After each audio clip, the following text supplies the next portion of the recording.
Online nursing classes में आपका स्वागत है। आज हम देखते हैं एक और इम्पोर्टेंट, हर एग्जाम के हिसाब से इम्पोर्टेंट टॉपिक है blood transfusion.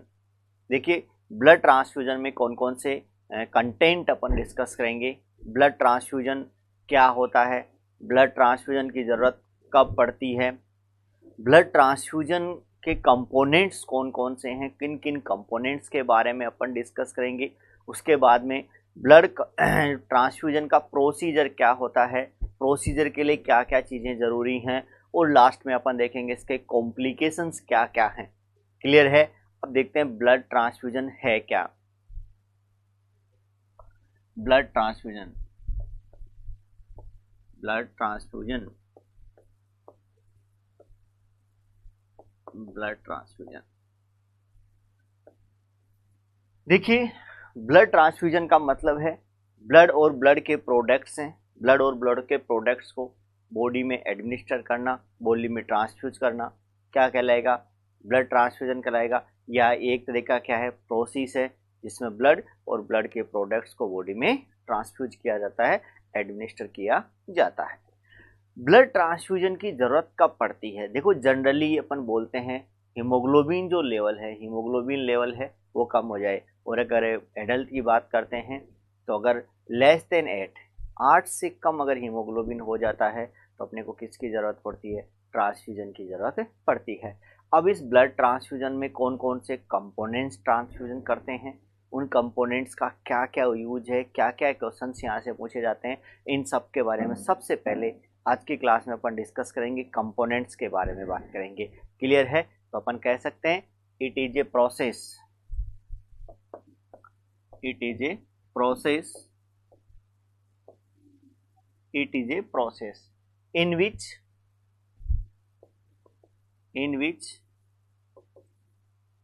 blood and blood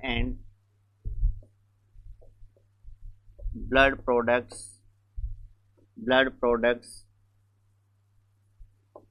administer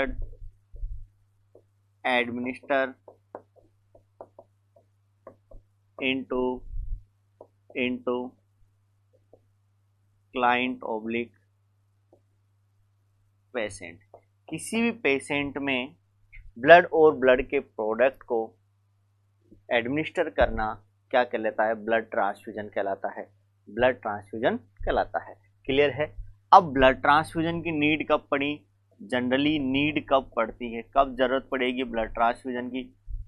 देखिए जनरली अपन ब्लड ट्रांसफ्यूजन के बारे में बात करते हैं, हीमोग्लोबिन की बारे में बात करेंगे, और होम्योग्लोबिन लेस देन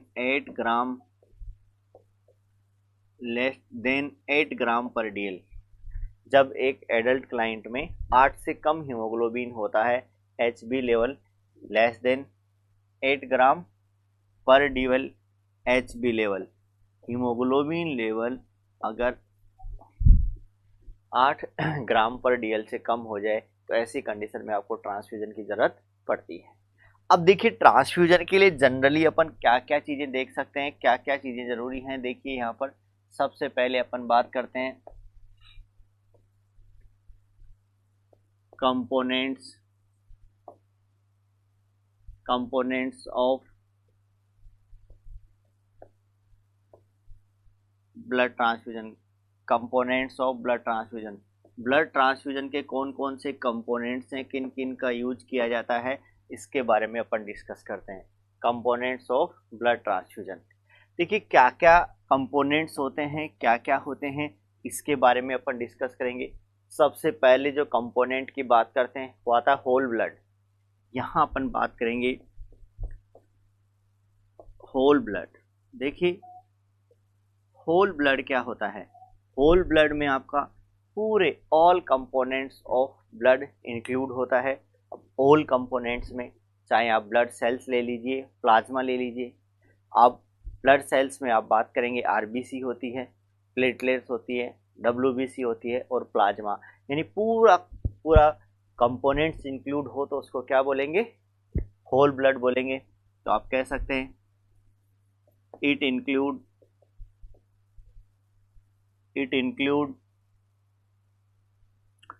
होल ब्लड में it include RBC, WBC, comma platelets and plasma, यानी होल ब्लड में ब्लड के सारे प्रोडक्ट्स इंक्लूड होते हैं। तो इसमें आपके आगे इंक्लूड आरबीसी, डब्ल्यूबीसी, प्लेटलेट्स और प्लाज्मा, ये सारा आपका क्या कहलाएगा, होल ब्लड कहलाएगा। होल ब्लड का ज़रूरत क्यों पड़ती है, नीड क्यों पड़ती है, इसकी नीड क्यों पड़ती है?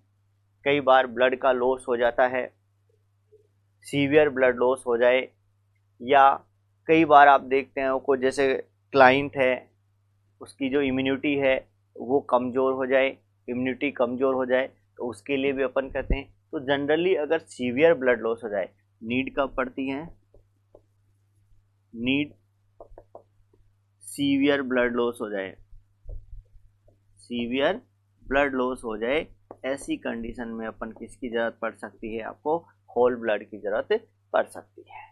क्लियर है?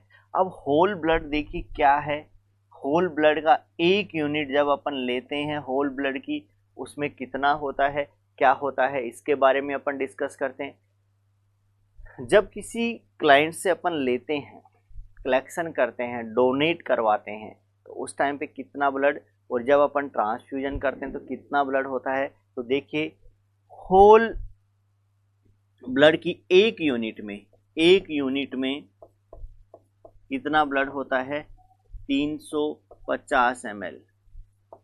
एक यूनिट में यहाँ पर कितना ml होता है, 350 ml। इस 350 ml में से आप देख पाते हैं दो प्रकार के कंपोनेंट होते हैं।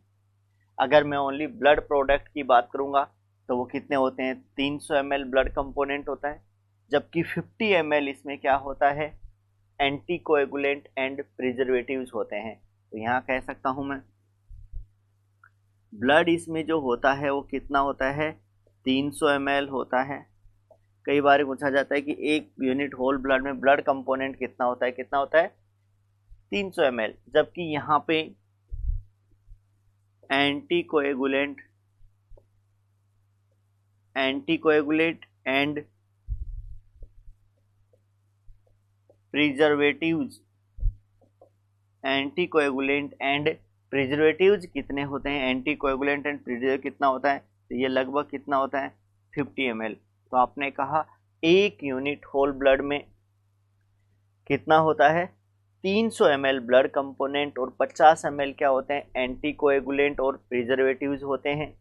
अब यहाँ देखिए ये एंटी कोएगुलेंट और प्रिजर्वेटिव के रूप में क्या यूज किया जाता है और उनका एक्चुअल में पर्पज क्या है, देखो इस बारे में डिस्कस करते हैं। यहाँ जो आपने बोला है एंटी कोएगुलेंट एंड प्रिजर्वेटिव्स कौन कौन से यूज किए जाते हैं, प्रिजर्वेटिव्स कौन कौन से यूज किए जाते हैं, तो यहाँ एंटी कोएगुलेंट और प्रिजर्वेटिव के रूप में एक यूज किया जाता है सीपीडी। सीपीडी का मतलब होता है सिट्रेट, फॉस्फेट और डेक्सट्रोज। यहाँ इसका मतलब होता है सिट्रेट, सीपीडी का मतलब होता है सिट्रेट, फॉस्फेट और dextrose. Generally anti coagulant and preservative के रूप में जो यूज किया जाता है, एंटी कोएगुलेंट एंड प्रिजर्वेटिव के रूप में, उसमें आपका आता है सिट्रेट, फॉस्फेट और डेक्सट्रोज। अब देखिए यहाँ से बहुत बार क्वेश्चन पूछा जाता है सिट्रेट का यहाँ क्या यूज होता है, यहाँ पर फॉस्फेट का क्या यूज है और यहाँ डेक्सट्रोज का क्या यूज है। देखिए जनरली 1 by 1 सबके बारे में डिस्कस करते हैं। सबसे पहले यहाँ बात करते हैं कि इसकी सिट्रेट के बारे में बात करते हैं। देखिए सिट्रेट यहाँ किसकी तरह काम करता है, एज ए एंटी कोएगुलेंट करता है। यहाँ सिट्रेट क्या करता है, सिट्रेट कैल्शियम के साथ बाइंड होकर के कैल्शियम सिट्रेट बनाता है और कैल्शियम सिट्रेट एक कॉम्प्लेक्स कंपाउंड होता है जो कि बॉडी से बाहर कर दिया जाता है। यहाँ कैल्शियम अगर सिट्रेट के साथ बाउंड हो जाएगा तो प्लाज्मा के अंदर फ्री कैल्शियम आयन की क्या हो जाएगी, कमी हो जाएगी, और अगर ऐसा होता है तो यहाँ कॉम्प्लिकेशन का डर भी होता है, क्या हाइपोकैल्सीमिया जैसी कंडीशन हो सकती है। इसीलिए बोलते हैं ब्लड ट्रांसफ्यूजन का एक कॉम्प्लिकेशन हाइपोकैल्सीमिया भी होता है। क्लियर है? तो आपने कहा सिट्रेट क्या काम करता है, तो यहाँ सिट्रेट का काम है एज ए एंटीकोएगुलेंट। क्या काम करता है? As a anticoagulant. तो अपन कह सकते हैं citrate use as a anticoagulant. Citrate use as a anticoagulant. Citrate यहाँ पे किसके रूप में? एज ए एंटीकोएगुलेंट काम में लेता है या यूज होता है। एक बात ध्यान रखना, यहाँ पर सिट्रेट क्या काम करता है? सिट्रेट क्या काम करता है? सिट्रेट कैल्शियम के साथ बाइंड होता है। तो अपन कह सकते हैं citrate bind with calcium ion. ये कैल्शियम आयन के साथ बाइंड होता है एंड फॉर्म कैल्शियम सिट्रेट। और क्या बनाता है? कैल्शियम सिट्रेट बनाता है। तो उन्होंने कहा कि यहाँ पर सिट्रेट किसके साथ में? कैल्शियम के साथ बाइंड होता है और क्या बनाता है? Calcium citrate. और कैल्शियम सिट्रेट क्या है? एक चिलेटिंग कॉम्प्लेक्स है। ये जो आपका कैल्शियम सिट्रेट है ये क्या है? एक चिलेटिंग कॉम्प्लेक्स है। ये एक चिलेटिंग कॉम्प्लेक्स है और ये यूरिन के द्वारा क्या कर दिया जाता है? एक्सक्रीट कर दिया जाता है। एक्सक्रीट फ्रॉम, ये किसके द्वारा? Excrete bye urine. यूरिन के द्वारा एक्सक्रीट कर दिया जाता है, यूरिन के द्वारा बाहर निकाल दिया जाता है। तो आपने कहा सिट्रेट किसके साथ बाइंड होगा? कैल्शियम के साथ बाइंड होता है और यहाँ क्या बनाता है? कैल्शियम सिट्रेट बनाता है। कैल्शियम सिट्रेट को कॉम्प्लेक्स या चिलेटिंग कंपाउंड होता है, कॉम्प्लेक्स होता है, जो कि यूरिन के द्वारा बाहर निकाल दिया जाता है। ऐसी कंडीशन में तो यहाँ पर आपने कहा कोएगुलेंट, एंटीकोएगुलेंट, और एंटीकोएगुलेंट के रूप में काम करेगा क्योंकि ये कैल्शियम को क्या कर देता है? फ्री कैल्शियम आयन को कम कर देता है। तो यहाँ हाइपोकैल्सीमिया जैसी कंडीशन भी देखी जा सकती है। क्लियर है? अब आगे चलते हैं। आपने बोला था CPD और C में आपने कहा सिट्रेट क्या काम करता है, P में आता है फॉस्फेट क्या काम करता है। देखिए यहाँ फॉस्फेट होता है और यहाँ फॉस्फेट क्या काम करता है, तो आप कहते हैं sodium diphosphate, sodium diphosphate, sodium diphosphate, sodium diphosphate का यूज किया जाता है और ये क्या करता है, पीएच को मेंटेन करने का काम करता है। जो सोडियम डाइफॉस्फेट है क्या काम करता है, पीएच को मेंटेन करने का काम करता है। तो यहाँ अपन कह सकते हैं to prevent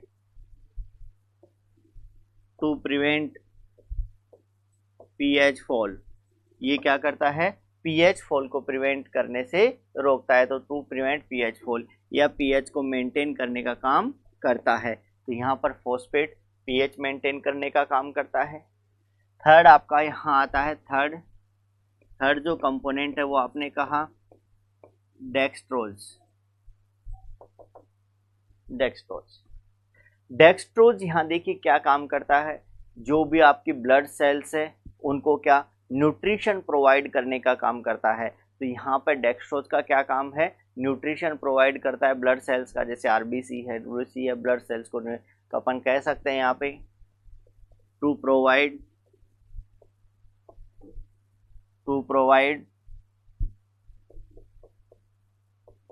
nutrition to blood cells, ये यहाँ क्या काम करता है, ब्लड सेल्स को न्यूट्रिशन प्रोवाइड करने का काम करता है। तो यहाँ पे आपने एंटीकोएगुलेंट और प्रिजर्वेटिव के रूप में सीपीडी देखा, और सीपीडी का मतलब सिट्रेट, फॉस्फेट और डेक्सट्रोज, तीनों का क्या काम है ये आपने देखा। अब ये तो सबसे पहले आपने एक यूनिट के बारे में डिस्कस किया था कि एक यूनिट होल ब्लड में क्या होता है, तो आपने बोला 350 ml होता है, और उस 350 ml में यहाँ पे 300 ml ब्लड होता है और 50 ml यहाँ पर एंटीकोएगुलेंट्स होते हैं। क्लियर है? अब आगे चलते हैं। यहाँ पे इन्फ्यूजन टाइम इन्फ्यूजन टाइम कितना होता है, यानी कितने टाइम में आपको इन्फ्यूज करना चाहिए होल ब्लड। देखो जनरली जो इन्फ्यूजन टाइम होता है वो 2 to 4 आवर्स होता है। यहाँ देखिए इन्फ्यूजन टाइम 2 to 4 आवर्स होता है।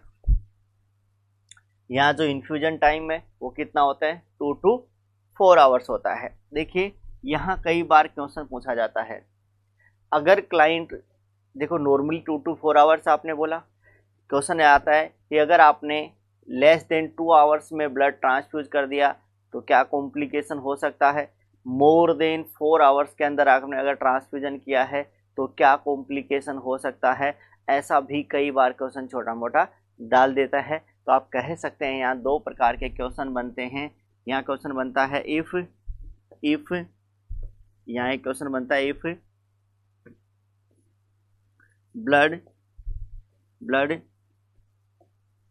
transfused, if blood transfused less than 2 hours, if blood transfused less than 2 hours, अगर लेस देन 2 आवर्स में ट्रांसफ्यूज कर दिया तो यहाँ क्या कॉम्प्लिकेशन हो सकता है, क्या कॉम्प्लिकेशन हो सकता है। अगर आपने blood transfusion less than 2 hours में कर दिया, if blood transfused less than 2 hours, तो क्या होगा। देखिए जिस रेट से दिया उससे आपने बहुत ज़्यादा रेट से दे दिया, और ज़्यादा रेट करेंगे इसका मतलब क्या हो सकता है, सर्कुलेटरी ओवरलोड हो सकता है, या फ्लूइड ओवरलोड हो सकता है, या हाइपरवोलेमिया जैसी कंडीशन आ सकती है। तो यहाँ अपन कह सकते हैं क्या हो सकता है, सर्कुलेटरी ओवरलोड। यहाँ क्या होगा, सर्कुलेटरी ओवरलोड। क्लियर है। देखिए दूसरा, यहाँ दूसरा अपन देखेंगे if blood transfused more than 4 hours, अगर यहाँ पे 4 आवर्स से ज़्यादा में अगर ब्लड ट्रांसफ्यूजन करते हैं, यहाँ कहेंगे if blood transfuse more than 4 hours, अगर 4 आवर्स से ज़्यादा का टाइम लेते हैं ब्लड ट्रांसफ्यूजन में तो क्या होने की संभावना होती है। तो यहाँ अपन क्या कहेंगे, अगर देखिए 4 आवर से ज़्यादा होगा, यहाँ पर ज़्यादा के लिए यूज करते हैं, तो यहाँ पर सेप्टिसीमिया होने के चांस हो सकते हैं। फिर अगर आपको पूछे कि यहाँ सेप्टिसीमिया क्यों हो सकता है, क्योंकि आपने इसको प्रिजर्वेटिव के रूप में डेक्सट्रोज का यूज किया है, और डेक्सट्रोज माइक्रो ऑर्गेनिज्म के लिए एक फेवरेबल कंडीशन होती है। तो यहाँ पे अगर अपन 4 आवर से 4 आवर से ज़्यादा करते हैं तो क्या संभावना हो सकती है, सेप्टिसीमिया जैसी कंडीशन बन सकती है। तो सेप्टिसीमिया जैसी कंडीशन बन सकती है। अगर आगे आपको बोला जाए, आगे एक और क्वेश्चन यहाँ पे दे दिया जाए, कॉज ऑफ सेप्टिसीमिया। यहाँ कॉज ऑफ सेप्टिसीमिया क्या है, कॉज ऑफ सेप्टिसीमिया क्या है, किसके कारण सेप्टिसीमिया हो सकता है, कॉज ऑफ सेप्टिसीमिया क्या है। तो यहाँ पर अपन क्या कह सकते हैं, डेक्सट्रोज। इसका आंसर क्या होगा, डेक्सट्रोज। इसका आंसर क्या होगा, डेक्सट्रोज। तो यहाँ पर ये भी क्वेश्चन बनता है कि अगर 4 आवर से ज़्यादा के लिए अगर आप ट्रांसफ्यूजन करते हो तो सेप्टिसीमिया हो सकता है। और अगर यहाँ बोला जाए कॉज ऑफ सेप्टिसीमिया क्या होगा, तो यहाँ डेक्सट्रोज होगा। क्यों, क्योंकि इसके प्रिजर्वेटिव के रूप में अपन किसका यूज करते हैं, डेक्सट्रोज का यूज किया जाता है। तो फर्स्ट आपने देखा एक यूनिट का मतलब क्या है, दूसरा आपने देखा जो ट्रांसफ्यूजन अपन करते हैं वो कितने आवर्स में। अब देखिए स्टोरेज टेम्परेचर कितना होता है, storage temperature in blood bank, blood bank में स्टोरेज टेम्परेचर कितना होता है, ब्लड बैंक में स्टोरेज टेम्परेचर कितना होता है। ये क्वेश्चन भी कई बार पूछा जाता है, storage temperature in blood bank में। देखिए ब्लड बैंक में स्टोरेज जनरली जो ब्लड और ब्लड के ब्लड प्रोडक्ट्स हैं जैसे आरबीसी है, इनको जनरली 2 to 6 डिग्री सेंटीग्रेड पे अपन क्या करते हैं, स्टोर कर सकते हैं। तो यहाँ पर ब्लड बैंक में कितने पे, 2 से लेकर के 6 डिग्री सेंटीग्रेड पे इसको क्या किया जा सकता है, क्या किया जा सकता है, स्टोर किया जा सकता है। ये क्वेश्चन भी कई बार एग्जाम में पूछा जाता है। अब अगर स्टोरेज ड्यूरेशन की बात करें, स्टोरेज ड्यूरेशन की बात करें कि कितने टाइम तक अपन होल ब्लड को क्या कर सकते हैं, स्टोर किया जा सकता है, तो सेकंड आता है यहाँ स्टोरेज ड्यूरेशन, सेकंड यहाँ बोला जाता है स्टोरेज ड्यूरेशन। और स्टोरेज ड्यूरेशन की जगह बात करते हैं, स्टोरेज ड्यूरेशन की अगर अपन बात करते हैं तो यहाँ लगभग कितने टाइम के लिए स्टोर कर सकते हैं, कितने टाइम के लिए स्टोर कर सकते हैं। देखिए यहाँ पे लगभग 28 से लेकर के 35 डेज तक आप स्टोर कर सकते हैं। कितना? 28 से लेकर के 35 डेज तक क्या कर सकते हैं, स्टोर किया जा सकता है। क्लियर है? तो यहाँ आप कंपोनेंट्स के बारे में अपन देख रहे थे, और कंपोनेंट्स में सबसे पहले आपने देखा किसके बारे में, होल ब्लड के बारे में। किस बारे में देखा? होल ब्लड के बारे में। तो होल ब्लड के बारे में आपने कुछ कंडीशंस बताई, ऐसा हो सकता है। अब और आगे चलते हैं थोड़ा सा। सबसे फर्स्ट कंपोनेंट हो गया, अब सेकंड कंपोनेंट की बात करते हैं। सेकंड कंपोनेंट की बात करते हैं पीआरबीसीज, पैक्ड रेड ब्लड सेल्स। पीआरबीसीज क्या है? क्या है देखें इसको। पीआरबीसीज, पीआरबीसीज इसको बोलते हैं packed red blood sales, packed red blood sales. देखिए पैक्ड रेड ब्लड सेल्स क्या है, आरबीसी क्या है।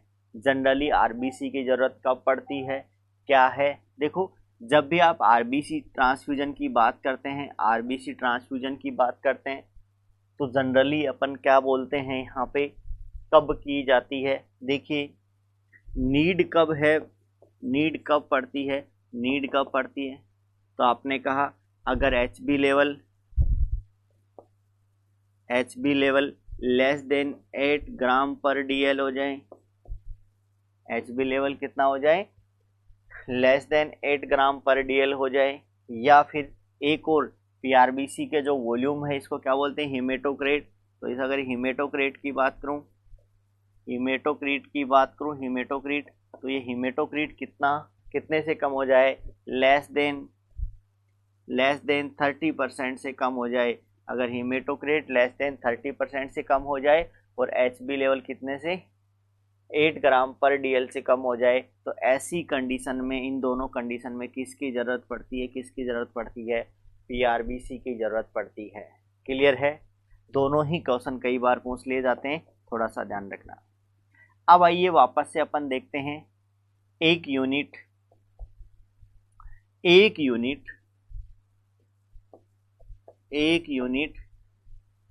पीआरबीसी, एक यूनिट पीआरबीसी में कितना होता है, एक यूनिट पीआरबीसी में कितना एमएल होता है। देखिए एक यूनिट पीआरबीसी में 250 ml होता है।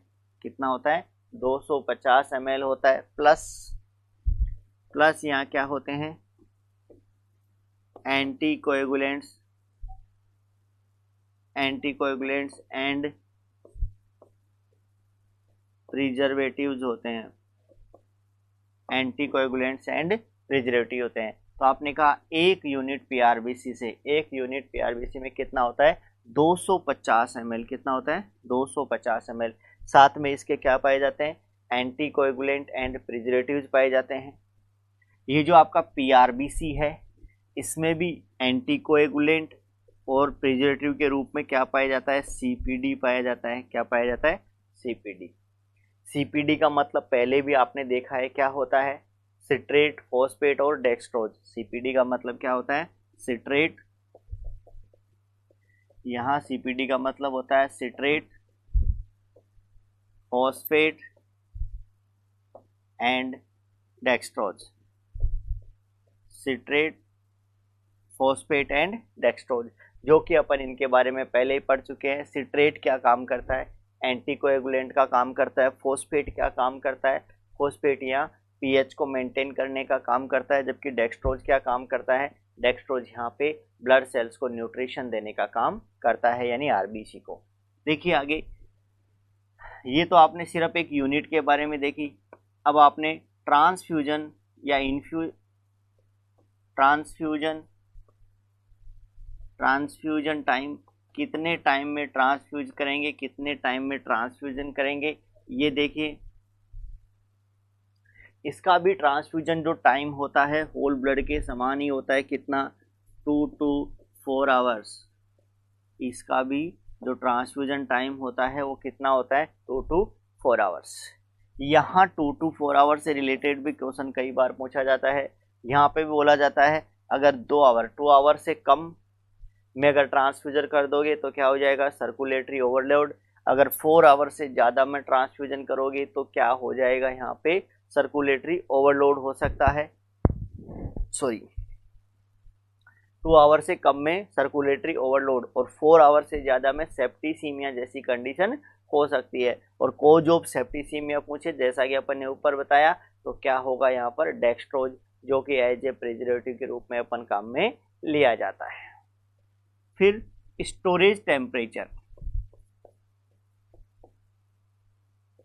स्टोरेज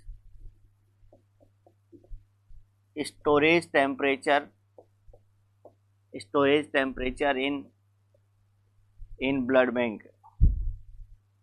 ब्लड बैंक में स्टोरेज टेम्परेचर कितना है, कितने पे अपन स्टोर करते हैं इसको, storage temperature in blood bank.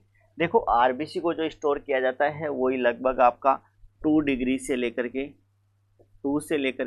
6 degree centigrade, 2 से लेकर के 6 डिग्री सेंटीग्रेड। कई बार ऑप्शन में 2 to 6 नहीं आए तो यहाँ अपन कर सकते हैं 2 से लेकर के 8 डिग्री सेंटीग्रेड भी कर सकते हैं।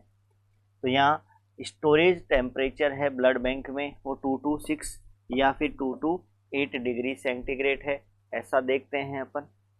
उसके बाद में यहाँ चलते हैं, ये सिर्फ स्टोरेज टेम्परेचर की बात हो गई, स्टोरेज ट्रांसफ्यूजन टाइम की बात हो गई। अब स्टोरेज ड्यूरेशन देखते हैं। Storage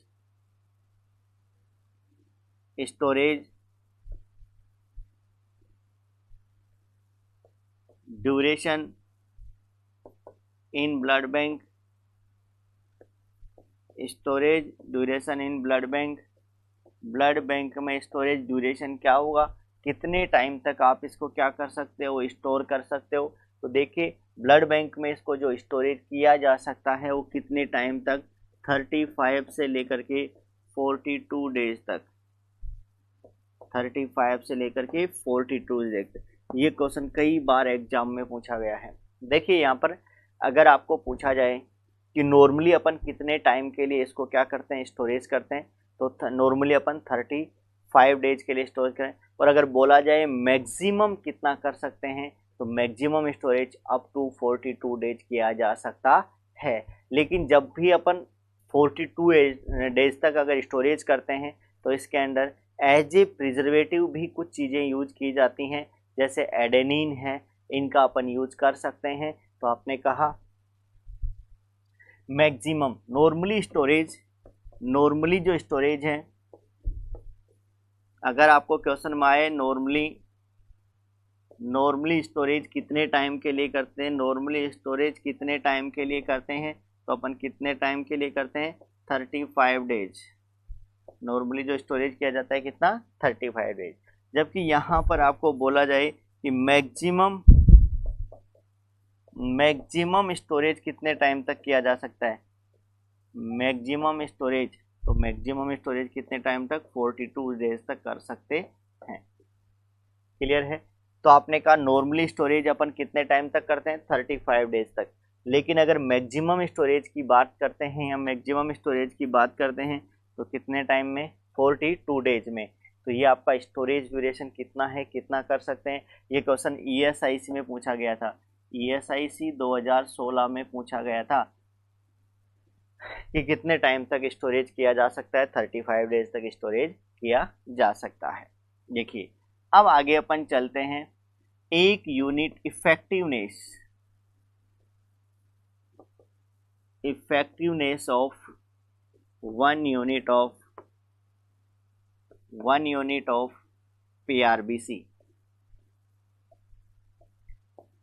effectiveness of 1 unit of PRBC। Effectiveness क्या है, एक यूनिट अगर अपन PRBC क्या करते हैं, ट्रांसफ्यूजन करते हैं तो कितना, देखिए हीमोग्लोबिन कितना सा बढ़ता है, जबकि हीमेटोक्रेट लेवल कितने से बढ़ता है, ये चीज़ें जरूरी हैं। ये तो अपन कह सकते हैं 1 यूनिट पीआरबीसी अगर अपन ट्रांसफ्यूजन करते हैं तो हीमोग्लोबिन लेवल कितने से 1 ग्राम पर डीएल से बढ़ जाता है। तो अपन कहेंगे यहाँ पे एचबी लेवल इंक्रीज्ड बाई 1 ग्राम पर डीएल।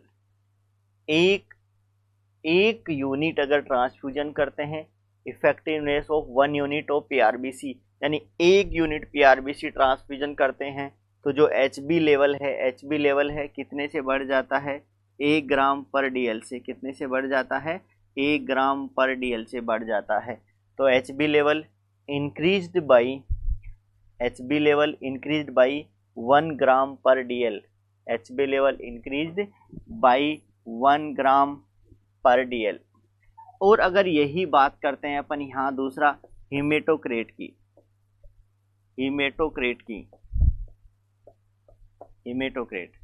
तो अपन कह सकते हैं हीमेटोक्रेट है वो लगभग 2 से 3% तक बढ़ जाती है। 1 यूनिट पीआरबीसी से हीमेटोक्रेट कितना, 2 से 3% बढ़ जाती है। तो अपन कह सकते हैं haematocrit increased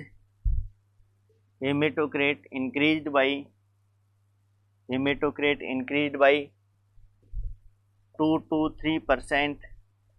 हेमेटोक्रेट increased by 2 to 3%, यानी लगभग हेमेटोक्रेट कितने से बढ़ जाएगा, 3% से। अगर ऑप्शन में दोनों आ जाएं, यहाँ पर ऑप्शन में दोनों आ जाएं तो आप लगभग कितना बताएंगे, 3%। यहाँ कितना बताएंगे, 3%।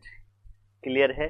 तो अगर आपको बोले हीमेटोक्रेट 1 यूनिट पीआरबीसी ट्रांसफ्यूजन करने पर हीमेटोक्रेट लेवल कितने से बढ़ेगा, तो आपने कहा हीमेटोक्रेट लेवल कितने से, 3% से बढ़ जाएगा। कितने से, 3%, 2 to 3%। जैसे जनरली अपन हीमेटोक्रेट की बात करते हैं, नॉर्मल वैल्यू ऑफ हीमेटोक्रेट कितना होता है,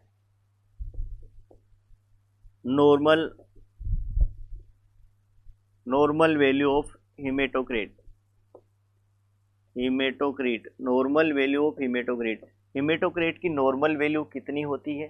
तो जनरली देखिए हीमेटोक्रेट का जो नॉर्मल वैल्यू होता है वो मेल और फीमेल में अलग अलग होता है, क्योंकि मेल और फीमेल में आरबीसी का कंसंट्रेशन भी क्या होता है, अलग अलग होता है। तो यहाँ पे अगर अपन मेल की बात करते हैं, मेल का जो नॉर्मल वैल्यू है वो आपका होता है यहाँ लगभग 42 से 52%।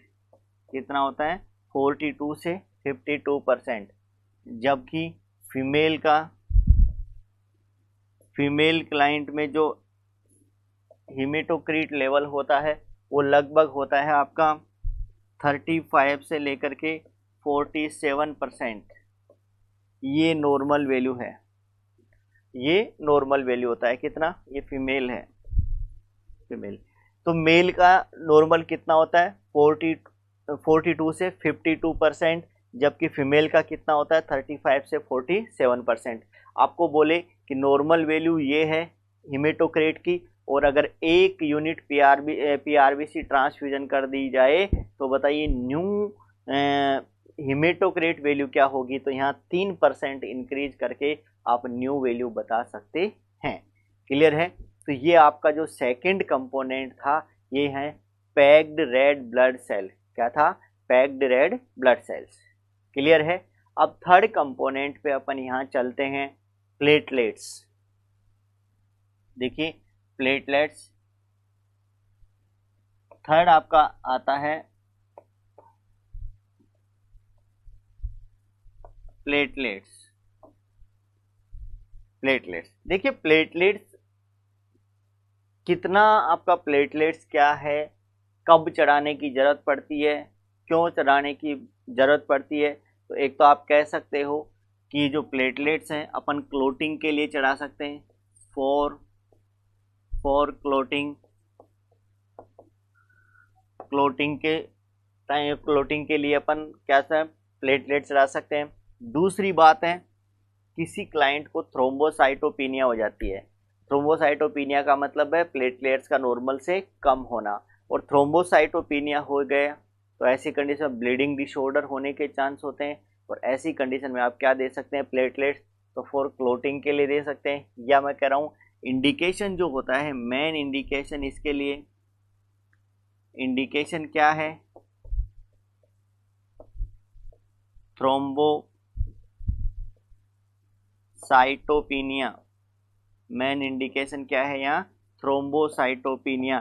तो मेन इंडिकेशन आपका प्लेटलेट ट्रांसफ्यूजन का क्या होता है, थ्रोम्बोसाइटोपिनिया। अगर नॉर्मल से कम हो जाए तो। अब देखिए कब तो चढ़ाने की जरूरत पड़ती है और कब आपको ऑब्जर्वेशन की जरूरत पड़ती है। तो देखिए वैसे नॉर्मल जो लेवल होता है प्लेटलेट्स का वो होता है 1.5 लाख से लेकर के 4 लाख तक, 1.5 से लेकर के 4 लाख तक। लेकिन 50,000 से अगर कम हो जाता है तो अपने ऑब्जर्वेशन में रखते हैं। लेकिन इमरजेंसी ट्रांसफ्यूजन की ज़रूरत कब पड़ेगी, जब 20,000 से कम हो जाती है, तो उस टाइम पे इमरजेंसी ट्रांसफ्यूजन की ज़रूरत भी पड़ती है। तो अपन कह सकते हैं ऑब्जर्वेशन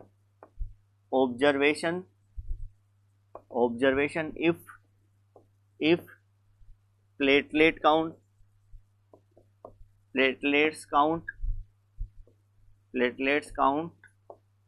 लेस देन 50,000 पर mm³,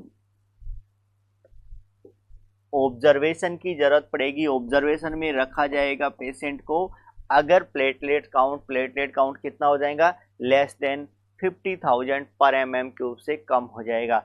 नंबर एक बात। दूसरी बात है, अगर आपको बोले कि इमरजेंसी ट्रांसफ्यूजन कब करना पड़ता है, कब जरूरत पड़ती है, तो अपन कह सकते हैं इमरजेंसी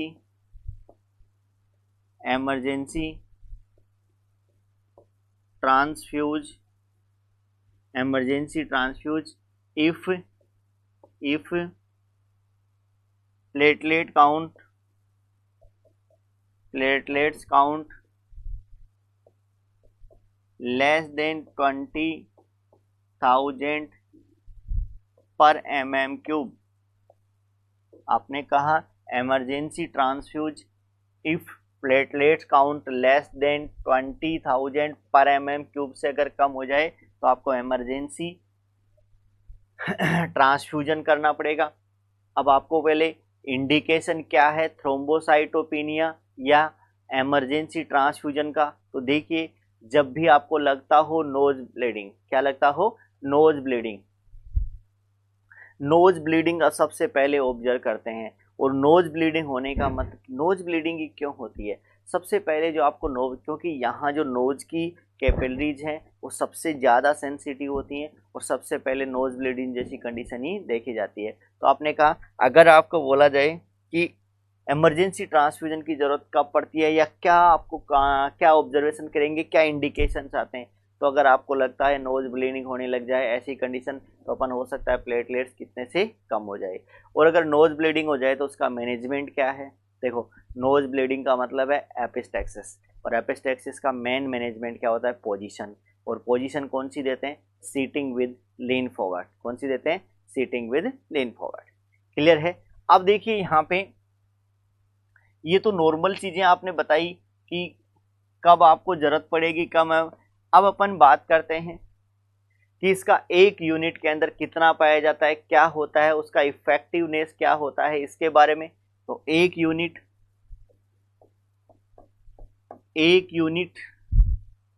प्लेटलेट में कितना होता है, एक यूनिट प्लेटलेट्स में कितना होता है, एक यूनिट प्लेटलेट में कितना होता है। तो एक यूनिट प्लेटलेट में कितना, 50 to 70 ml होता है।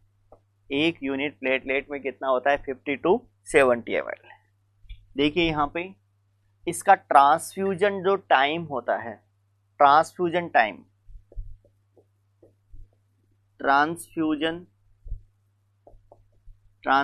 टाइम जो यहाँ पे होता है वो कितना होता है, 50 into 30 मिनट। कितना होता है, 50 into 30 मिनट। यानी रैपिड ट्रांसफ्यूजन करते हैं, इसको रैपिड ट्रांसफ्यूजन किया जाता है। नंबर दो बात, स्टोरेज टेम्परेचर। तीसरी बात आती है storage temperature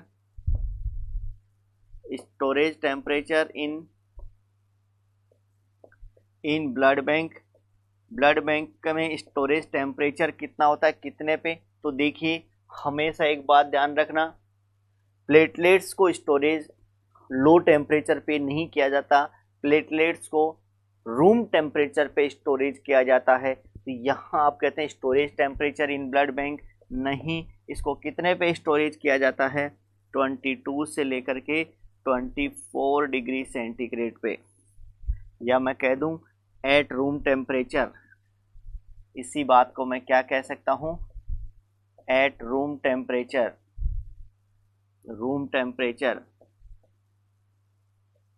as a room temperature.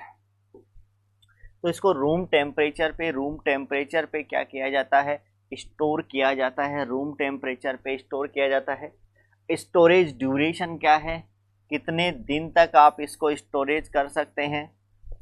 Storage duration कितने दिन तक स्टोर की जा सकती है? तो 5 to 7 days. Storage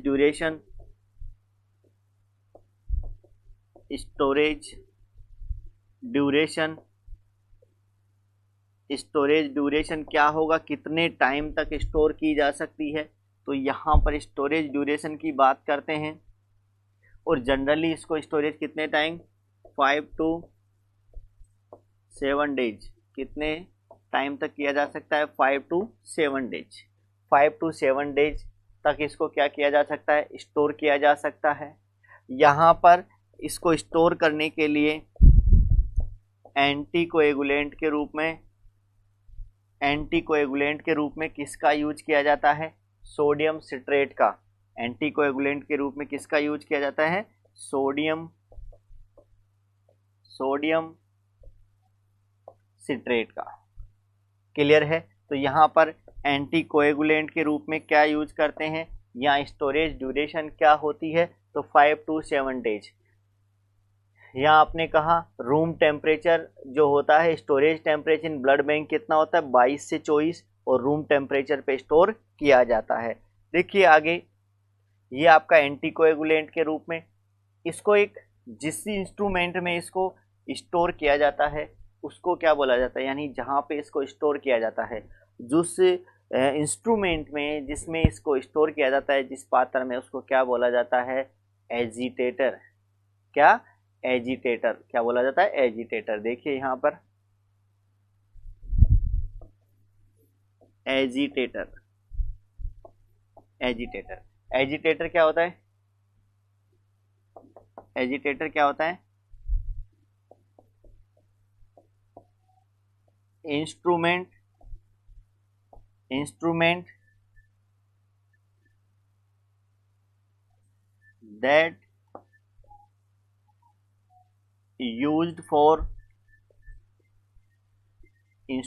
that used for storage of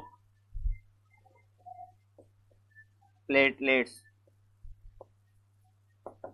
आपने कहा एजिटेटर, और एजिटेटर के लिए अपने कहा क्या इंस्ट्रूमेंट? तो instrument that used for storage of platelets. Platelets के स्टोरेज के लिए जिस इंस्ट्रूमेंट का यूज किया जाता है उसको क्या बोला जाता है? एजिटेटर बोला जाता है। क्लियर है? तो ये जो आपने देखा है, ये तो एक सिर्फ नॉर्मल चीजें थी जो आपने बताया। एक यूनिट में कितना होता है? तो आपने कहा एक यूनिट में 50 to 70 ml होता है। एक यूनिट को ट्रांसफ्यूजन करें कितना टाइम? 15 to 30 मिनट में अपन इसको ट्रांसफ्यूज कर देते हैं। तीसरा आपने बताया स्टोरेज ड्यूरेशन कितना होता है? 5 to 7 डेज होता है। इसको कितने टेम्परेचर पे स्टोर किया जाता है? तो टेम्परेचर कितना हुआ? 22 से 24, यानी रूम टेम्परेचर पे इसको स्टोर किया जाता है। अब देखिए ये कितने टाइप की होती है? ये जनरली 2 टाइप्स की होती है। ये जनरली 2 टाइप्स की होती है। कितने की होती है? 2 टाइप की। देखना 2 टाइप में कौन कौन से होते हैं। एक होता है आरडीपी, एक होता है आरडीपी। जनरली अपन जो बात कर रहे थे किसकी कर रहे थे? आरडीपी की कर रहे। आरडीपी का मतलब होता है random donor platelet, random donor platelet. जबकि यहाँ जो ये आपका होता है दूसरा एसडीपी, एसडीपी इसका मतलब होता है सिंगल डोनर प्लेटलेट। तो यहाँ पर दो प्रकार की पाई जाती हैं। एक आपने का आरडीपी होती है रैंडम डोनर। देखो रैंडम डोनर प्लेटलेट का मतलब है कोई भी डोनर प्लेटलेट किया, उससे कोई भी डोनर जिसने डोनेट किया उसमें से आपने प्लेटलेट को क्या कर लिया, अलग कर लिया। जबकि एसडीपी का मतलब होता है एक पर्टिकुलर पर्सन से केवल और केवल अपन क्या ओनली प्लेटलेट्स को अलग करते हैं। उसके लिए कई चीज़ें ध्यान में रखनी चाहिए। जो बॉडी वेट होता है वो भी क्या होना चाहिए, ज़्यादा होना चाहिए। और लगभग कितना होना चाहिए, अबव 60 kg होना चाहिए। सेम ब्लड ग्रुप होना चाहिए। और इसके लिए कब, जब आपको बहुत ज़्यादा कम हो जाती हैं और ज़्यादा बार अगर आपको लगाने की ज़रूरत पड़ती है तब जाके अपन किसका यूज़ करते हैं, एसडीपी का यूज किया जाता है। क्लियर है। तो यहाँ पे अगर अपन बात करते हैं एसडीपी की और यहाँ बात करते हैं अपन आरडीपी की, तो आरडीपी की जो एक यूनिट आपने बताई तो वो अपन ने डिस्कस किया। अब देखिए एक यूनिट एसडीपी और एक यूनिट आरडीपी में क्या डिफरेंस होता है, कितना पाया जाता है। तो देखिए एक यूनिट एसडीपी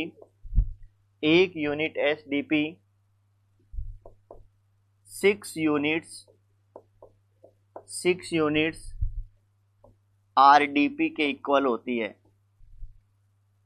एक यूनिट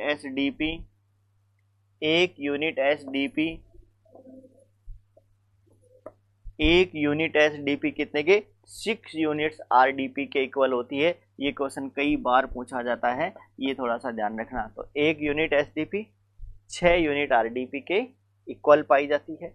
उसके बाद में आगे अपन देखते हैं effectiveness of platelets.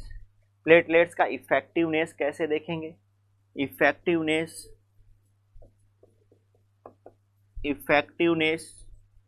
Of platelets, तो देखिए जब अपन एक यूनिट आरडीपी चढ़ाते हैं तो उससे लगभग जो प्लेटलेट्स काउंट है वो 5 से 10,000 पर mm³ तक इंक्रीज हो जाता है। और जब एक यूनिट एसडीपी अपन चढ़ाते हैं तो लगभग 40 से 50,000 तक आपका प्लेटलेट्स इंक्रीज हो जाता है। तो देखिए यहाँ पे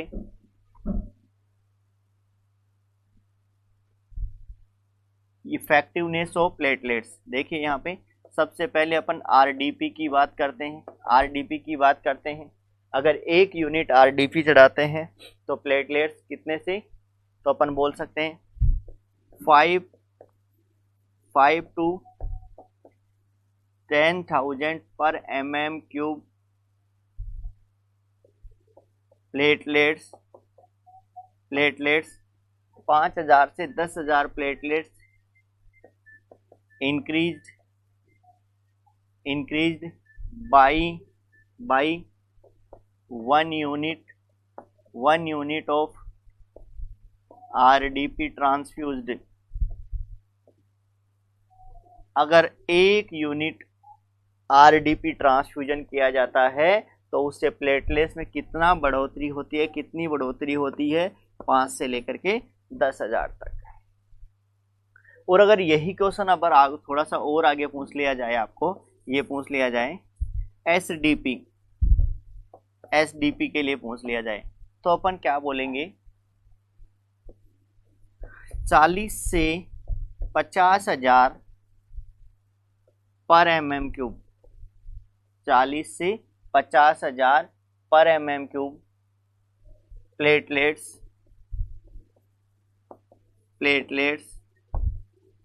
increased by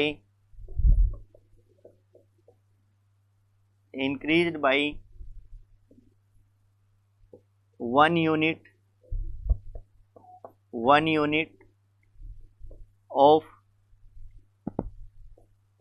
एसडीपी ट्रांसफ्यूज। अगर 1 यूनिट एसडीपी ट्रांसफ्यूज करते हैं तो उससे आपका प्लेटलेट काउंट में प्लेटलेट कितना से बढ़ जाता है, प्लेटलेट काउंट कितने से बढ़ जाता है, 40 से 50,000 पर mm³ तक बढ़ जाता है। तो एक एसडीपी का इफेक्ट कितना आता है, एक आरडीपी का इफेक्ट कितना आता है, ये थोड़ा सा अपने को देखने को मिला। क्लियर है? तो आपने थर्ड कंपोनेंट के रूप में देखा प्लेटलेट्स। अब फोर्थ कंपोनेंट यहां देखते हैं, प्लाज्मा। फोर्थ कंपोनेंट देखिए, फोर्थ कंपोनेंट यहां बात करते हैं प्लाज्मा। फोर्थ कंपोनेंट आता है प्लाज्मा। देखिए प्लाज्मा की जब अपन बात करते हैं तो प्लाज्मा होता क्या है, अगर ब्लड में से ब्लड सेल्स को निकाल दिया जाए, अगर ब्लड में से ब्लड सेल्स को निकाल दिया जाए तो बचा हुआ जो क्या कहलाएगा, प्लाज्मा कहलाएगा। तो आपने प्लाज्मा के लिए अपन बोलेंगे प्लाज्मा होता क्या है, तो अपन बोलेंगे ब्लड माइनस ब्लड सेल्स। अगर ब्लड में से ब्लड सेल्स को निकाल दिया जाए, ब्लड में से ब्लड सेल्स को निकाल दिया जाए तो वो क्या कहलाएगा, प्लाज्मा कहलाएगा। क्लियर है? अब देखिए प्लाज्मा का यूज किस लिए किया जाता है, यूज क्यों किया जाता है, इस यूज पे भी कई बार क्वेश्चन पूछा जाता है, पर्पज क्या है। देखिए प्लाज्मा का जो यूज है जनरली वो प्लाज्मा का ब्लड का वॉल्यूम बढ़ाने के लिए, प्लाज्मा का वॉल्यूम बढ़ाने के लिए अपन यूज करते हैं, नंबर एक बात। दूसरा, कई बार अपन क्लोटिंग फैक्टर्स की कमी है तो क्लोटिंग फैक्टर्स प्रोवाइड करने के लिए भी अपन किसका यूज करते हैं, किसका यूज करते हैं, प्लाज्मा का यूज करते हैं। तो अपन कह सकते हैं सबसे पहला यूज होता है to expansion of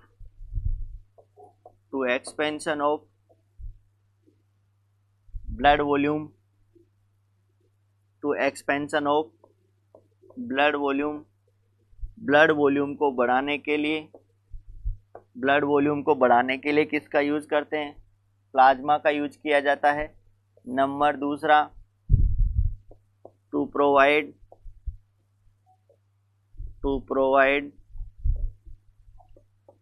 clotting factors, to provide clotting factors, यानी क्लोटिंग फैक्टर्स प्रोवाइड करने के लिए भी अपन किसका यूज करते हैं, किसका यूज करते हैं, प्लाज्मा का यूज किया जाता है। तो to expansion of blood volume और दूसरा to provide the clotting factors, इन चीज़ों के लिए अपन किसका यूज करते हैं, प्लाज्मा के यूज किया जाता है। अब देखिए प्लाज्मा भी दो प्रकार का होता है, एक आपने सुना हुआ FFP यानी फ्रेश फ्रोजन प्लाज्मा, और दूसरा होता है क्रायो प्रेसिपिटेट प्लाज्मा। देखिए टाइप्स ऑफ प्लाज्मा, सबसे पहले बात करते हैं टाइप्स ऑफ प्लाज्मा। प्लाज्मा के टाइप्स की बात करते हैं, और प्लाज्मा का टाइप दो प्रकार का होता है, एक होता है FFP। FFP का मतलब होता है fresh frozen plasma, fresh frozen plasma, और दूसरा होता है आपका cryo precipitate plasma, cryo precipitate plasma. तो दो प्रकार के प्लाज्मा यहाँ पाए जाते हैं, एक फ्रेश फ्रोजन प्लाज्मा होता है और एक यहाँ क्रायो प्रेसिपिटेट प्लाज्मा होता है। देखिए दोनों का क्या मतलब है, क्या देखते हैं यहाँ पे, इनके बारे में वन बाई वन देखते हैं अपन। सबसे पहले अपन बात करेंगे FFP। FFP का मतलब होता है फ्रेश फ्रोजन प्लाज्मा। FFP का मतलब होता है fresh frozen plasma. Fresh frozen plasma का होता है, ये देखिए फ्रेश फ्रोजन प्लाज्मा का मतलब होता है जैसे ही अपन प्लाज्मा को निकालते हैं, निकालने वाला जो फ्रेश प्लाज्मा होता है वो क्या कहलाता है, फ्रेश फ्रोजन प्लाज्मा कहता है। ये जो फ्रेश फ्रोजन है इसका यूज कहाँ किया जाता है, ब्लड का वॉल्यूम बढ़ाने के लिए यूज किया जाता है। तो इसका मेन पर्पज क्या है, मेन पर्पज क्या है, यूज क्या है, to expansion, to expansion. Main जो पर्पज है इसका फ्रेश फ्रोजन प्लाज्मा क्या है, to expansion blood volume, to expansion blood volume. Blood volume को बढ़ाने के लिए, ब्लड वॉल्यूम को बढ़ाने के लिए, to expansion blood volume, blood volume को बढ़ाने के लिए। देखिए एक यूनिट फ्रेश फ्रोजन प्लाज्मा का मतलब कितना होता है, एक यूनिट फ्रेश फ्रोजन प्लाज्मा का मतलब होता है 200 से लेकर के 250 ml। एक यूनिट फ्रेश फ्रोजन प्लाज्मा का मतलब होता है 200 से लेकर के 250 ml। दूसरी बात है यहाँ पे इसका जो टाइम होता है, transfusion time, transfusion time generally इसका भी कितना होता है, 15 to 30 मिनट होता है। इसको भी रैपिडली ट्रांसफ्यूज किया जाता है, 15 to 30 मिनट होता है। देखिए storage in blood bank, blood bank में स्टोरेज टेम्परेचर क्या होता है, कैसे स्टोर किया जाता है, स्टोरेज इन ब्लड बैंक। देखिए जैसे ही आप प्लाज्मा को निकालते हैं तो विदिन 2 आवर्स में आपको इसको यूज करना है, वो अच्छा होता है। अगर इसको अपन 4 डिग्री सेंटीग्रेड पे अगर अपन इसको स्टोर करना चाहें तो अपन 24 आवर्स के लिए इसको स्टोर किया जा सकता है। इसको -18 डिग्री पर, -18 डिग्री पे लगभग 1 ईयर के लिए स्टोर कर सकते हैं। -30 इससे कम पे भी इसको 36 मंथ तक आप स्टोर किया जा सकता है। तो अपन कह सकते हैं best use within 2 hours of thawing. Best use क्या होता है, best use within 2 hours of thawing. निकालने के लगभग, थेविंग का मतलब होता है निकालना, अलग करने के या निकालने के विदिन 2 आवर्स में यूज करते हैं तो ये क्या होता है, बेस्ट होता है। तो best use within 2 hours of thawing. दूसरी बात, अगर इसको 4 डिग्री सेंटीग्रेड पे स्टोर करें तो कितने के लिए, 24 आवर्स के लिए स्टोर कर सकते हैं at 4 degree centigrade. At 4 degree centigrade कितने के लिए, 24 आवर्स, 24 आवर्स के लिए स्टोर कर सकते हैं। फिर अगर अपन बात करें इसको स्टोरेज की, at -18 degree centigrade, -18 degree centigrade की बात करते हैं तो at -80 degree up to 1 year, up to 1 year.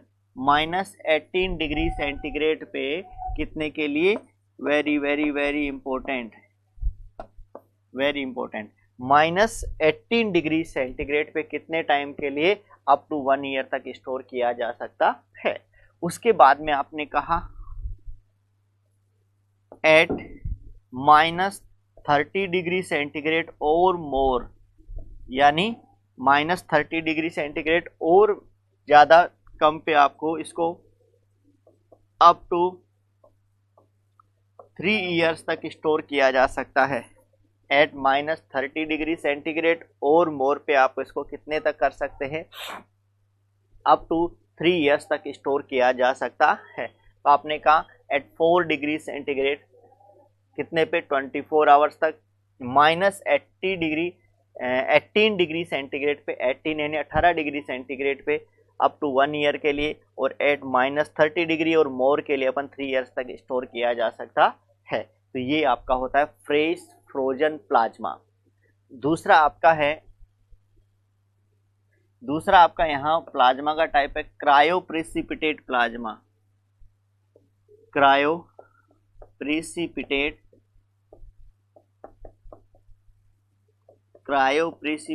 Plasma, दूसरा यहाँ आता है cryo precipitate plasma.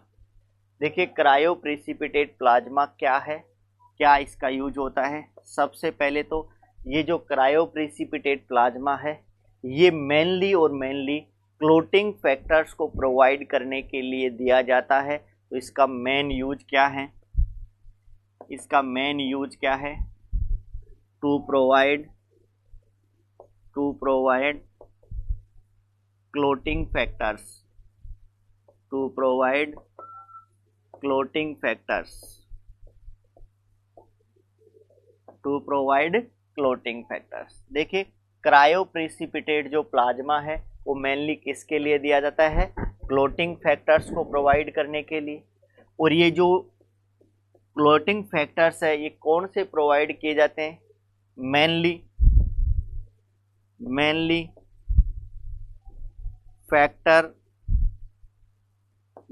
Factor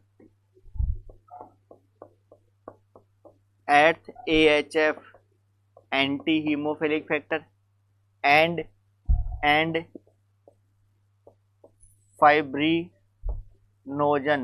fibrinogen. देखिए यहाँ आपने कहा to provide the clotting factors, ये क्लोटिंग फैक्टर प्रोवाइड करने के लिए यूज किया जाता है। और मेनली जो आपका जो फैक्टर है वो कौन सा दिया जाता है, एर्थ फैक्टर दिया जाता है। फैक्टर एर्थ कौन सा होता है, एंटी हीमोफिलिक फैक्टर और एंड फिब्रिनोजन, ये प्रोवाइड किया जाता है। तो अपन ने कहा to provide the clotting factors, clotting factors को प्रोवाइड करने के लिए अपन इसका यूज करते हैं। मेनली फैक्टर एर्थ और फिब्रिनोजन दिया जाता है। देखिए इसका मेनली इंडिकेशन क्या है, जनरली आपको पता है हीमोफीलिया का पेशेंट होता है और ऐसे पेशेंट अगर कोई एक्सीडेंट हो जाता है तो उनमें ब्लीडिंग नहीं रुकती, ऐसी कंडीशन में अपन उसको क्या दे सकते हैं, क्रायो प्रिसिपिटेट प्लाज्मा दिया जा सकता है।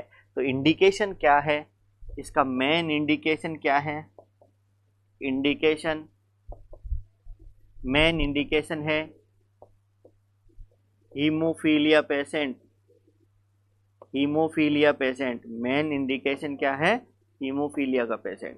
हीमोफीलिया के पेशेंट के लिए अपन इसका यूज करते हैं। क्लियर है। अब देखिए जो क्रायो प्रिसिपिटेट प्लाज्मा है, इसका एक यूनिट में कितना होता है, तो 1 यूनिट क्रायो प्रिसिपिटेट प्लाज्मा होता है, उसमें लगभग 200 से लेकर के 250 ml तक होता है, लगभग 200 से लेकर के 250 ml तक होता है। इसका जो ट्रांसफ्यूजन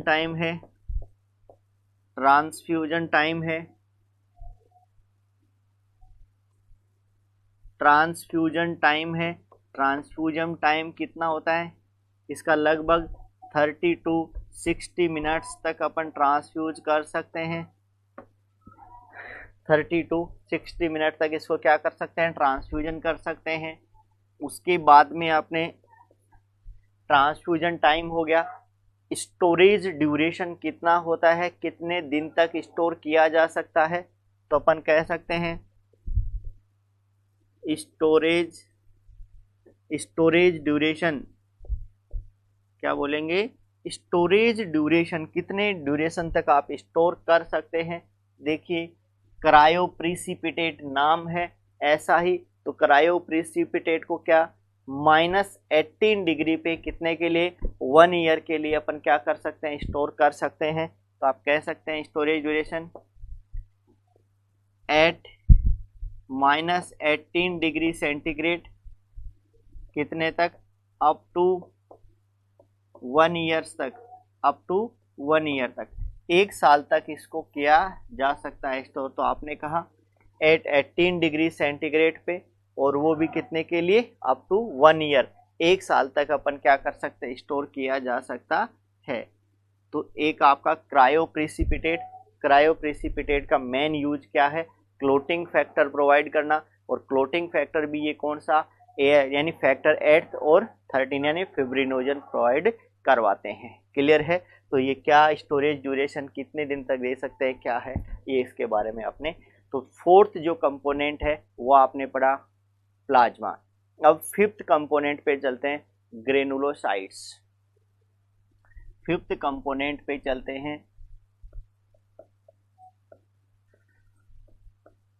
ग्रेनुलोसाइट्स। ग्रेनुलोसाइट्स, देखिए ग्रेनुलोसाइट्स की जरूरत क्यों पड़ती है? अगर किसी क्लाइंट को न्यूट्रोपीनिया हो जाए, न्यूट्रोपेनिक क्लाइंट्स के अंदर अपन को किसकी जरूरत पड़ती है? ग्रेनुलोसाइट्स की जरूरत पड़ती है। तो इन न्यूट्रोपेनिक क्लाइंट्स,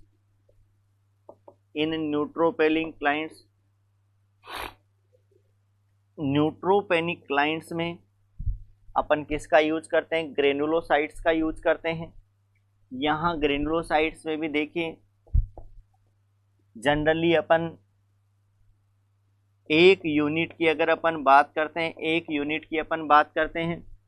तो इसमें लगभग 300 से 400 ml होता है। एक यूनिट की अगर अपन बात करते हैं तो लगभग 300 से 400 ml। इसका जो ट्रांसफ्यूजन टाइम है, ट्रांसफ्यूजन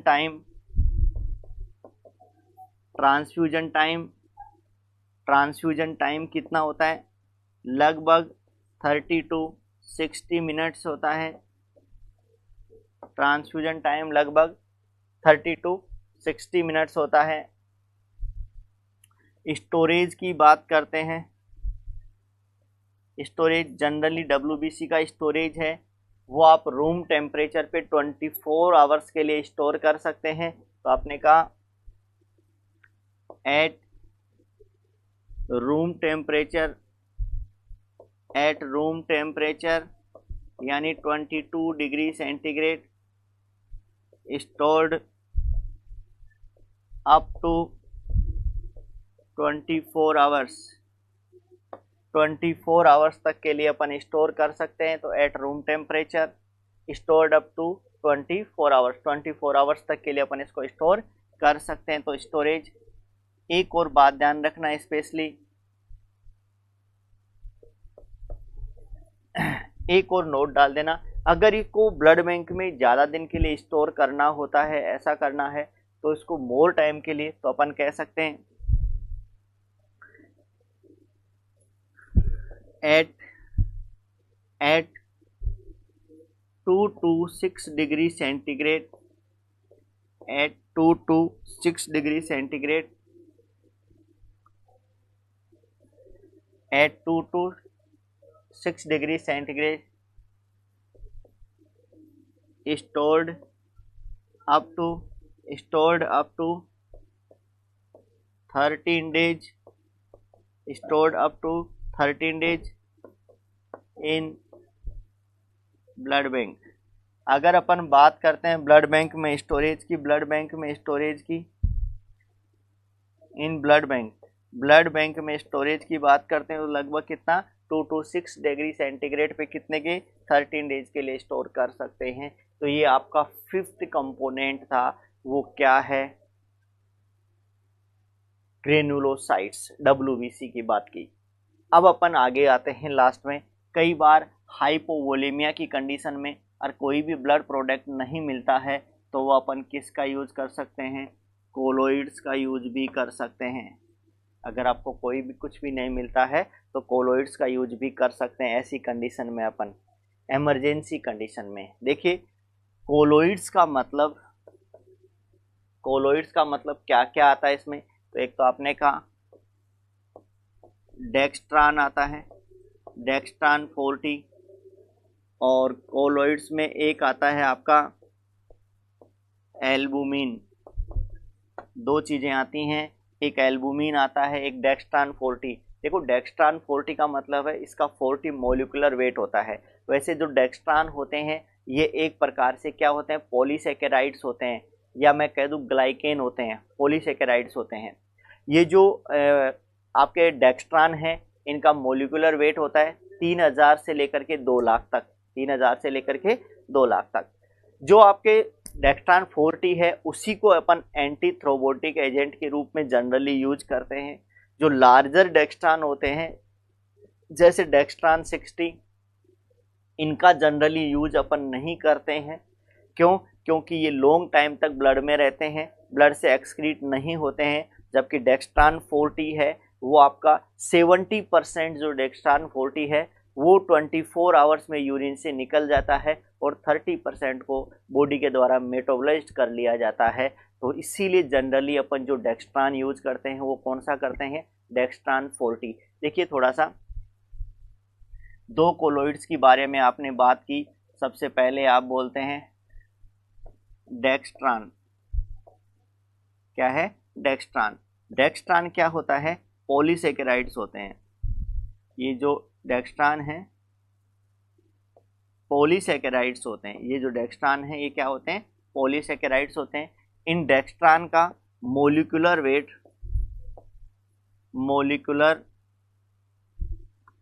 डेक्स्ट्रान का मोलिकुलर वेट कितना होता है? डेक्स्ट्रान का जो मोलिकुलर वेट है वो लगभग 3000 डेल्टान से लेकर के 2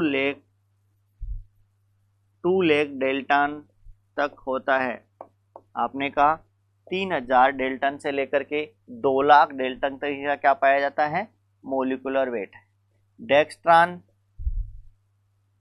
इसका फर्स्ट आपने बोला जो डेक्स्ट्रान 40 है, डेक्स्ट्रान 40, ये डेक्स्ट्रान 40, इसका मतलब इसका मोलिकुलर वेट होता है, मोलिकुलर वेट 40 डेल्टन, 40,000 डेल्टन। इसका जो मोलिकुलर वेट होता है वो 40,000 डेल्टन होता है। कितना होता है? 40,000 डेल्टन।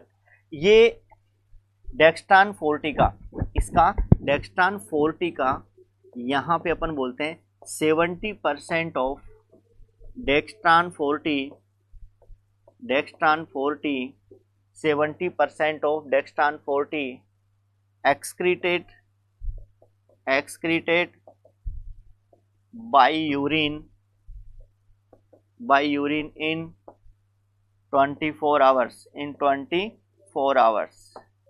क्लियर है? यानी ये डेक्स्ट्रान 40 बेस्ट क्यों माना जाता है? क्योंकि इसका 70% है वो यूरिन के द्वारा 24 आवर्स में बाहर निकाल दिया जाता है और बचा हुआ 30% है वो बॉडी में मेटाबोलाइज्ड होता है।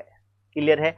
इनका जो यूज है, इसका यूज हाइपोवोलेमिया की कंडीशन में करते हैं। हाइपोवोलेमिया की कंडीशन में यूज करते हैं। इंडिकेशन क्या? हाइपोवोलेमिक शॉक की कंडीशन में अगर कोई क्लाइंट चला जाता है, हाइपोवोलेमिक शॉक की कंडीशन में चला जाता है और वहां पर अगर कुछ नहीं मिलता है तो अपन किसका यूज कर सकते हैं? डेक्स्ट्रान 40 का यूज भी कर सकते हैं। क्लियर है? दूसरा आपका यहां आता है, दूसरा आपका आता है एल्बुमिन। अगर प्लाज्मा प्रोटीन्स कम हो जाती हैं, प्लाज्मा प्रोटीन का कम हो जाता है तो प्लाज्मा प्रोटीन को इंक्रीज करने के लिए अपन किसका यूज करते हैं? एल्बुमिन का। तो अपन इसको बोलते हैं टू इंक्रीज, क्यों यूज किया जाता है? टू इंक्रीज प्लाज्मा प्रोटीन्स को इंक्रीज करने के लिए अपन किसका यूज करते हैं? एल्बुमिन का यूज करते हैं। इसको अपन क्या बोलते हैं? फर्स्ट लाइन फ्लूइड बोलते हैं। फर्स्ट लाइन फ्लूइड बोला जाता है इसको फॉर हाइपोवोलेमिक शॉक। यानी इसको अपन हाइपोवोलेमिक शॉक के लिए क्या बोलते हैं? फर्स्ट लाइन फ्लूइड भी बोला जाता है। वैसे एल्बुमिन है, एल्बुमिन क्या है? या प्लाज्मा प्रोटीन है। एल्बुमिन एक तरीके से नेगेटिव चार्ज प्रोटीन होती है। तो ये अपन कंपोनेंट्स के बारे में अपन बात कर रहे थे। ये हाइपोवोलेमिक शॉक में इसका यूज भी अपन किस में करते हैं? हाइपोवोलेमिक